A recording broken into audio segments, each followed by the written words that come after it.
Hello, welcome to the New Stack Makers, a podcast where we talk about at-scale application development, deployment, and management.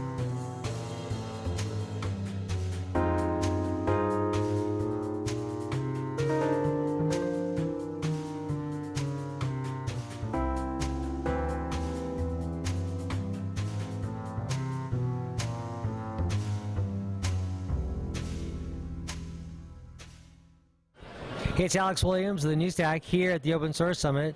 Lucky today to be joined by Matt Baldwin. Matt Baldwin is the founder of StackPoint Cloud. Hey, how are you? Good, how are you, Alex? Great, and you announced today that you're now supporting Istio. That's correct, yeah, we're now supporting Istio under our managed services. So kind of our belief is that, Kubernetes is the platform, and that with, that platform is not the end-all be-all platform, that we believe that you have to have a service mesh that sits on top of that. Even when users don't know that they're going to need a service mesh, when they start to go into production, they start to see scale, and they need to start troubleshooting things like latency. Okay, that's why we added it. So let's back up. So tell us a little bit more about Istio. Okay, so Istio is a service mesh developed by Google, IBM, and Lyft. It came out of Lyft as the Envoy proxy. It has multiple components. It's Envoy proxy, Istio proxy. There's Mixer. There's Pilot, and there's Auth in there as well. And so it does use some of Spiffe, the Joe Beta Spiffe project is in there. What is that? I don't know a lot about Spiffe myself. Well, just generally. Spiffe is a security project that, an identity project that Joe Beta put together, I think last year, and then announced it. And then it's kind of like Auth and, like verifying service identity. So when a service talks to another service, it's going to verify that identity, that you are allowed to talk to this service type of thing. And they're using it inside of Istio to handle that type of item, so to handle Auth. Okay, so Istio has become fairly popular, and it provides this service mesh. What is it about it that is proving valuable to developers and engineers? I think for me it's I like the Zipkin plugin, which would allows me to trace to where I have latency in my service, so I can actually quickly troubleshoot, dig into where I have issues. That's kind of what I like about it. I like the idea of A/B testing as well. I like the idea of mixer policies, that type of item. So those are all things I would use personally, but it's really the ability to dig in and observe your microservice and see what's actually happening and see where actual issues are cropping up. So, say this thing's hitting this thing, you don't know where the latency is, but using Istio, you'd be able to see where the latency is. So how do you use it with Kubernetes? So what we do is, obviously we bootstrap and build a cluster, and then we just basically install, we push Istio out there as well. And the managed offering is more to engage with the users, to help them with policy creation, help them understand Istio, and then work with them to get their apps to, use Istio. Because part of Istio is you have to inject that, you have to inject that sidecar container into the pod, right? Mm-hmm. So we don't do that piece. So the idea is that, you can be running Istio, and then we'll support that environment for you. We'll support helping you with policies. We'll support if it goes down or if there's issues. We'll work with the Istio team, things like that. What is the difference between this and, say, a resource manager? Would there be much difference? Is there a major difference? I think of applications that are scaling out, and a resource manager can help you kind of define what the policy should be, for example, and how those policies should, apply. This is more like not necessarily resources as much as like some of the main policies is like, data, shaping your data, authentication, things like that, but not resource management. Okay. So it's not like managing I/O or anything like that. Keynote will begin in 10 minutes. Please make your way up the escalators to the Diamond Ballroom. We're not. Good afternoon, attendees. Keynote will begin in 10 minutes. Alaska. Make your way up the escalators to the Diamond Ballroom. Thank you. Alaska Airlines Flight 274 is now departing from Gate C. So in any case, you can edit that out. What? Just edit it out. So So the value really is at that application level, really. Yeah. I mean, Yeah. and that's really what. Is that you're proxying your traffic through the Istio proxy. Right. And then that you're able to observe that traffic and see what's happening. Then drop in things like Zipkin plugins to look where latency is occurring and items like that. But resource management not necessarily is the right mapping. So Envoy is that proxy, and like a Zipkin would be providing that tracing capability. Yeah. Okay. Yeah, and there's Istio proxy in there, and there's like kind of that. And I always the Istio guys have to explain it, but there's times when they use Envoy proxy in their terminology and Istio proxy. So we're going to clear that up tonight in tonight's open source key. Yeah, that can get a little confusing, can it? Yeah.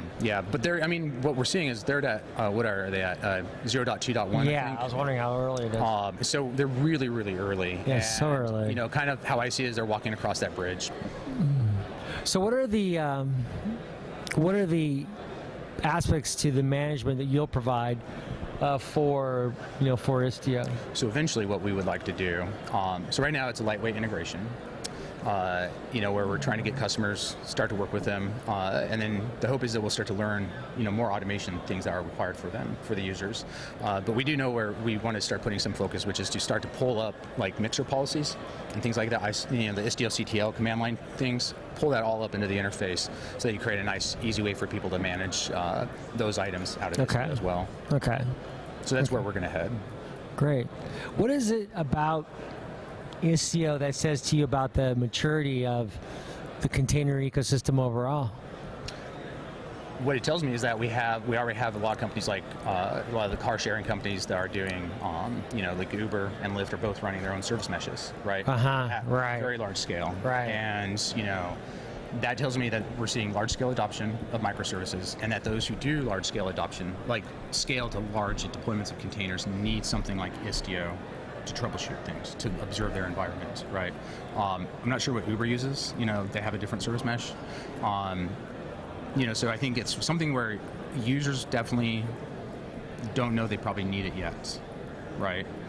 But they will need it. They'll need to use Istio. They're going to need to combine Istio with things like Calico, so you can create more network security rules. And so what we're trying to do is evangelize it too with the users. That's why we're going to be working with the Istio team to do a web series of, Istio tutorials, like Introduction to Istio, Part 1, deep dive into Mixer, deep dive into Pilot. So what happens? So Kubernetes, right? We hear about it all the time. What does it do to enhance Kubernetes? What does Istio do to enhance Kubernetes? Provides observability into your. The what? It provides observability. It's into your observability, Yep. which Yep. is a term we're hearing a lot more about. Yeah. What is observability. Yeah. What is what is the historical use of the term observability in software engineering circles as it relates to application architectures and development and management at scale? I would say just basically being able to pull data out, like metrics of what your app is actually doing. So Right. dig into and know where issues are at in your app versus it's a black box app that you don't know. So that's why we see things like open tracing, right?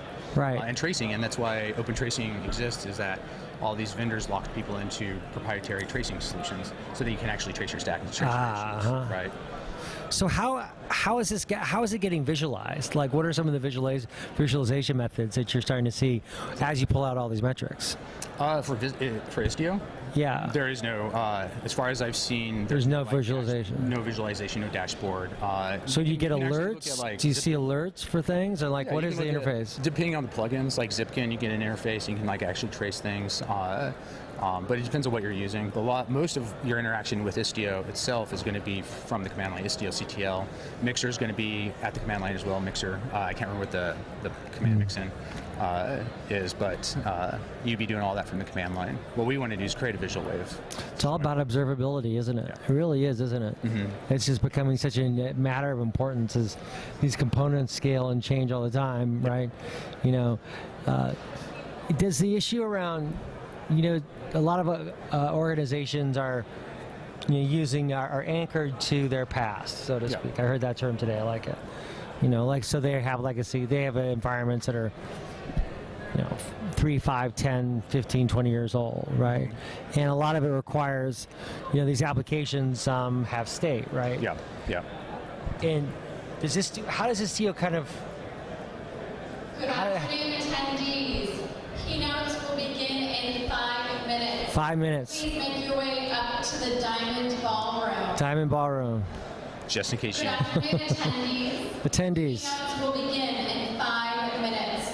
Please make your way up the escalators to the Diamond Ballroom. Thank you. Wow, that is loud. So Delta's boarding. so does Istio differentiate between you're using it for observability in many ways, right? Does that state have any meaning at all? Does it have to? Is there any technical challenges that come with applications that are stateful? No. It's just you're just seeing the application itself. Yeah, you're just seeing the microservice itself, Right. stateless, stateful, whatever. Right. Could be really anything then. Well, thanks for so that helps me out a lot. So why do you see what's the potential you see here? What is it that you're seeing in Istio that is leading you to this investment?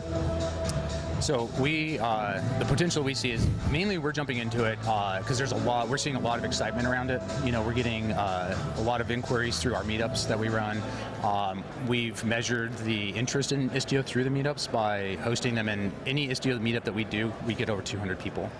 That shows that there's a lot of interest, and that's kind of why we're starting to kind of combine Kubernetes and Istio together as our company's offering. Interesting. Like assistance, And I understand that there's a lot of knowledge you have to have around the app itself to be able to use Istio, so that's where we're going to help the customers there. Yeah, easing that complexity. Yeah. So what are we going to see in future releases of Istio? Actually, I have not read their roadmap. I think stability. Yeah. And getting to version 1.0 is the big deal. But I don't know what the timeline is on 1.0 at all. We're going to ask them that question tonight. Good. And see where their roadmap doesn't have. Who is that you're asking? Let's see. Spike Curtis tonight. Spike Curtis. Yep. Okay. Great. From Tigera. Oh, Yep. smart guys there. Well, listen, thanks a lot, Matt, for coming by to take some time to talk. I think they're going to start the keynote and they blare it through here, as they have been in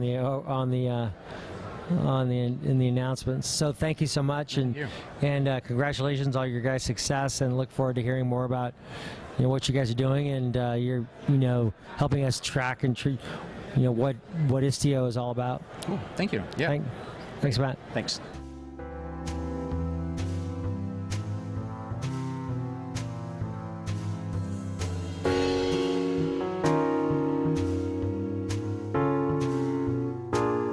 Listen to more episodes of the New Stack Makers at thenewstack.io/podcast.